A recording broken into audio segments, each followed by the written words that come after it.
Оның шығармалары Азамат, Мадияр, Дайменер, Түрік баласы, Арғын баласы деген атпен жарияланды.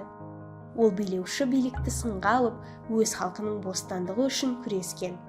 Әр жылдары өз заманының ең ұлы адамдары ол туралы айтып, ал жақында айналасында шу тудырған фильмде түсірілді. Ал біз оны қазақтың ұлы жазушысы, ақыны және алаш қозғалысының негізі қалаушы ретінде танимыз. Бұл бейне Міржақып Дулатовтың алғашқы және соңғы жылдары туралы. Міржақып Дулатұлы 1885 жылы 25 қарашада Торғай облысы Сарықопа болысының бірінші ауылында дүниеге келген.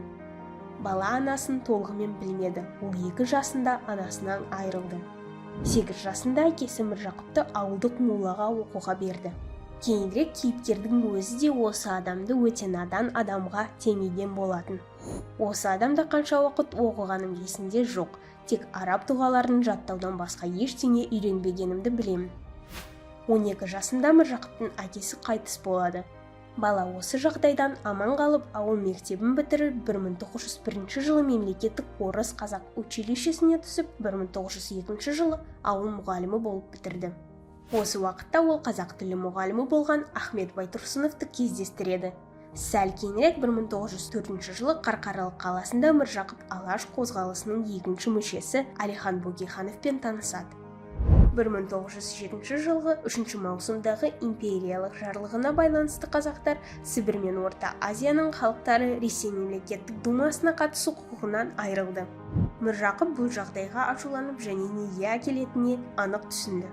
Егер қазақ халқының мәселелерін шешуге қазақ депутаттары қатыспаса, онда осы істер бойынша сөз сөйлейтін депутаттар қаншалықты білімді және шешен болса да, құзыретті шешім қабылдай алмайды деп жазған болатын ол. Дәл сол жылы Санкт-Петербургте Серке журналының жалғыз басылымында жастарға атты поэмасы жарияланды. Поэма жарияланған соң журнал дереу жабылады. Міржақып Дулатов қазақтардың бірегейлігі мәселелері алаңдатумен қатар әйелдердің жағдайы да алаңдатты. 1910 жылы жазылған Бақытсыз Жамал романы қазақ тілінде жазылған алғашқы роман болып саналады. Сонымен бірге, сол кездегі қоғамдағы әйелдің тең емес жағдайына арналған алғашқы көркем шығарма болып табылады. Міржақып Дулатовтың шығармалары халықтың еркі үшін күреске толы. 1935 жылы 5 қазанда Міржақып Дулатов Сосновец лагерінің орталық ауруханасында қайтыс болып, еркін зиратқа жерленді. Оның шығармашылығы әлі де ұмытылған жоқ.